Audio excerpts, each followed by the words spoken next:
Chapter 13, Stay Out of Our Life. The regatta did not end as well as it started for Washington. After the freshman crew's stunning victory, Coach Ulbergson's varsity lost to California. The Olympic Games were still 2 years away, but Ulbergson was left staring at a cold, hard fact. His rival at Cal, Kye Bright, just seemed to have an uncanny knack for winning the ones that mattered most. That very evening, the national newspapers began to carry stories saying that certainly the boys from Cal would be going to the Olympics in 1936. Joe took a roundabout journey home from Poughkeepsie. He visited his aunt and uncle in Pennsylvania, then traveled down to New Orleans, marveling at the sight of the huge ships making their way up the Mississippi, eating huge platters full of cheap shrimp and crab, digging into steaming bowls of gumbo and jambalaya, soaking up the jazz and the blues. On his way home, he traveled across an America that had begun to dry up and blow away. It was the beginning of what would come to be called the Dust Bowl. Intense heat was scorching crops across the country. A colossal dust storm had swung out of eastern Montana, rolled east, dumped 12 million tons of dirt on Chicago, and then moved on to tower over Boston and New York. People in New York Central Park stood and looked up in astonishment at a blackened sky. Somewhere in the neighborhood of 350 million tons of American topsoil had become airborne in that single storm. As Joe traveled north and west, staring out train windows, it seemed as if the whole country had withered and browned under the searing sun. Deep piles of powdery dust lay along fence lines. Windmills stood motionless. Gaunt cattle, their ribs protruding and their heads hanging low, stood listless at the bottoms of dried-up ponds. Under the fierce sun, people raised their hands to their brows and stared at Joe's train as it passed, giving it cold, hard looks, wishing they could get aboard and go somewhere else, anywhere else. That summer, Joe moved back to the half-finished house in Sequim, desperate to conjure up enough money to get through another school year. He cut more hay, dug more ditches, and spread more hot black asphalt on the highway. He tried snagging salmon again, too, but the game warden sneaked up on him from behind one day, slamming a piece of driftwood against the back of Joe's head and knocking him cold. He came to a few moments later, just in time to see his friend Harry Secor chasing the warden down the river with a pole. The boys got away, but they knew the warden would be back, so they never snagged a salmon again. Mostly, Joe worked in the woods with Charlie McDonald. One afternoon, Charlie took Joe upriver, hunting for cedar for a new roof on his farmhouse. The upper reaches of his property had been logged for the first time just a dozen years before. The loggers had taken only the prime middle sections of each tree, leaving long sections from the tops where the branches were, and the bottoms where the trunks began to flare out, and the grain of the wood no longer ran perfectly straight and true. Some of the cedars had been more than 2,000 years old, and the stumps that remained were 7 or 8 feet in diameter and just as tall. They rose from the ground like ancient monuments. Charlie led Joe among the stumps and down trees, teaching him how to understand what lay beneath the bark of the fallen logs. Much of the wood could still be used, but only if one knew how to read the wood, to decipher its inner structure. Charlie rolled them over, felt for hidden knots and irregularities. He crouched down at the cut ends and peered at the annual growth rings. Joe was fascinated, intrigued by the idea that he could learn to see what others could not see in the wood. He was thrilled at the notion that something valuable could be found in what others had passed over and left behind. Within a few days, Joe had mastered the tools used to cut and split the massive logs. A year of rowing had made his arms and shoulders strong, and he worked his way through the cedar like a machine. Proud of his new skill, he found that shaping cedar satisfied him down to his core and gave him peace. He liked the way that the splitting wood murmured to him before it parted, almost as if it was alive. As the wood opened up, it always perfumed the air, and the spicy, sweet aroma that rose from freshly split cedar was a familiar one from the Shell House in Seattle. A few years earlier, Pocock had made the revolutionary decision to begin crafting the skins of his rowing shells out of native Washington cedar. Pocock found the wood to be light, springy, and strong. He believed that his cedar shells had a kind of liveliness, a tendency to spring forward with each stroke in a way that no other design or material could duplicate. To Pocock, there was a magic in cedar, an unforeseen force that imparted life to the shells he built. Now, out in the woods, the scent of the freshly split logs brought Pocock to Joe's mind. Joe had been thinking a lot about Pocock lately. The man was mysterious, but it seemed to Joe that there was a connection between what the boat builder did in his shop and what he was trying to do himself. Here among a pile of freshly split cedar, striving to master his skill, striving to become truly excellent at something difficult. When Joe arrived back at the Shell House on October 5th, 1934, it was another radiant afternoon, much like the day when he had first shown up as a freshman. But there was a different attitude among the bunch of boys Joe had rode with last year. As they moved in and out of the Shell House in shorts and jerseys, helping Coach Bowles register the new freshmen, there was an unmistakable hint of swagger in their step. After all, they were the national freshman champions. Now, as sophomores, it was their turn to grin at the nervous freshmen, climbing awkwardly aboard Old Nero. There was another reason to be confident. Over the summer, there had been suggestions that Albrechtsen should elevate them to varsity status immediately, even though juniors and seniors usually made up that first crew. It seemed profoundly unlikely, but the idea was out there, in public, and the sophomore boys already had begun to talk quietly about it among themselves. Albrechtsen had been thinking about it as well, but the last thing he needed was for a bunch of upstart sophomores to start thinking they were God's gift to rowing. They were good, but they were still green, not yet great. A great oarsman needed a rare balance of ego and humility. For now, what he saw, strutting around the Shell House and lounging in the doorway, was plenty of ego and not much humility.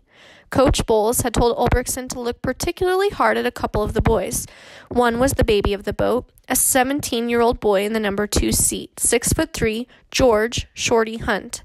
He was an ox for work and absolutely indispensable, but he was high-strung, nervous, someone you often had to treat with kid gloves to settle down, like a racehorse. The other was the blonde kid with the crew cut in the number 3 seat, Joe Rance. Albrechtsen remembered him as the boy he had spotted in the gym at Roosevelt High 2 years before. He was as poor as a church mouse. Anybody could tell that just by looking at him. When he wanted to, though, Bowles had reported, Joe Rance would row longer and harder than any man in the boat. The problem was that he didn't always seem to want to. All last spring he had been on one day, off the next. He learned to square up, but he marched to his own drummer. The other boys had taken to calling him Mr. Individuality. He was physically tough, independent, confident, friendly, and yet at the same time strangely sensitive. He seemed to have tender spots that you had to watch out for if you wanted him to come through for you, though nobody, not even the other sophomores, could figure out quite what they were. But Al Albrechtsen wasn't one to waste a lot of time trying to figure out a touchy kid's tender spots.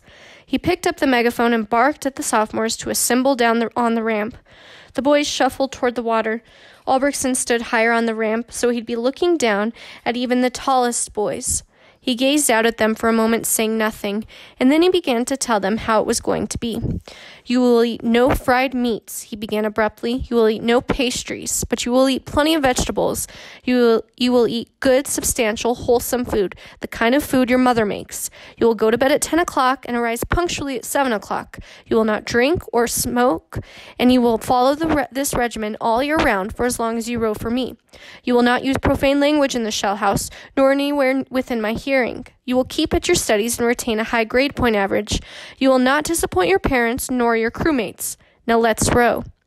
2 weeks later, Albrechtsen listed the first tentative boatings, or crew rosters, for the new year. There were 5 potential varsity boats in all. Most were made up of a mix of sophomores, juniors, and seniors. Only one boat from the previous season remained intact, Joe's boat, with Shorty Hunt at the 2 seat and Roger Morris at 7. But lest anyone, and particularly the sophomores themselves, read too much into it, Albrechtsen put the boat far down the list. The sophomore boys were not in the first boat or the second. Albrechtsen placed them 5th. As the fall training season got underway, the boys' swagger promptly disappeared from their steps. Albrechtsen was a harder man than Bowles, and this season would clearly be harder than the last. Joe in particular struggled to keep up his spirits. It wasn't just the status of his boat that worried him. It wasn't just the brutality of the long workouts or the days of rowing in the rain and bitter cold. Despite the long summer of work, Joe found himself even poorer than he had been the previous year. He could hardly afford to take Joyce out on dates of any kind now. There were family matters eating at Joe as well. He had found out that Harry and Thula and his half-siblings were living in Seattle.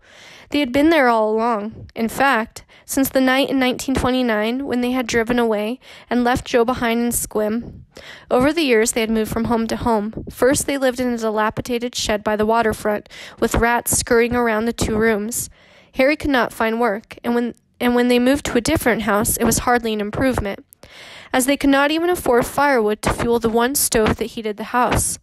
Thula had to frequent local soup kitchens looking for free food. Most of the meals she managed to put before her children consisted of thin stews made from parsnips, rutabagas, potatoes, and chipped beef. When Harry finally landed a decent job as a mechanic, he moved the family to a small but respectable house not far from where Joe rode nearly every afternoon. That's where Joe found them in the fall of 1934. His brother Fred had given him the address, and Joe and Joyce drove over one afternoon.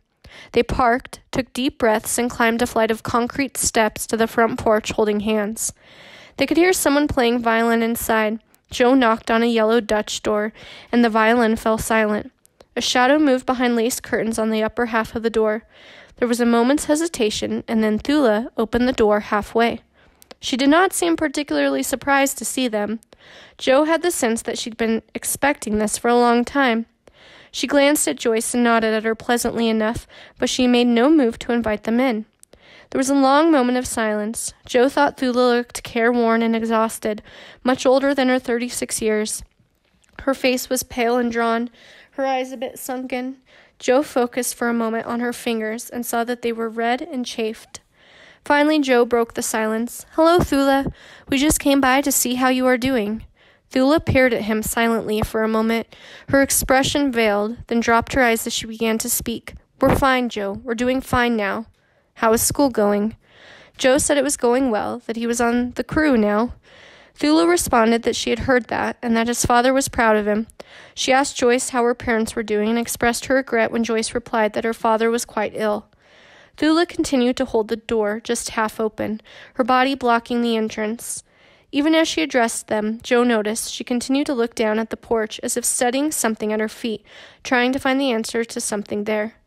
Finally, Joe asked if they could come in and say hello to his father and the kids. Thula said that Harry was at work and the kids were visiting friends. Joe asked if he and Joyce could come back and visit them another time. Thula seemed suddenly to find what she had been looking for. She raised her eyes abruptly and leveled them at Joe. "No," she said, her voice colder now. "Make your own life, Joe. Stay out of ours." And with that, she closed the door gently and slid the deadbolt into position with a soft metallic click. As they drove away, Joyce fumed. Over the years, she had been slowly learning more about Joe's life, about what had happened at the Golden Ruby Mine and in Sequim.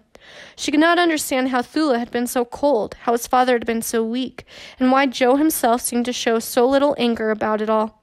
Finally, as Joe pulled over to the curb to drop her off at the judge's home, Joyce erupted. Why did he go on pretending they hadn't done him any harm? What kind of woman would leave a boy alone in the world? What kind of father would let her do that? She was nearly sobbing by the time she finished. She glanced across the seat at Joe and saw at once, through a blur of tears, that his eyes were full of hurt too. But his jaw was set, and he stared ahead over the steering wheel rather than turning to look at her. "You don't understand," he murmured. "They didn't have any choice. There were just too many mouths to feed." Joyce thought about that for a moment and then said, "I just don't understand why you don't get angry." Joe continued to stare ahead through the windshield. "It takes energy to get angry. It eats you up inside. I can't waste my energy like that and expect to get ahead. When they left, it took everything I had in me just to survive. Now I have to stay focused. I've just got to take care of things myself."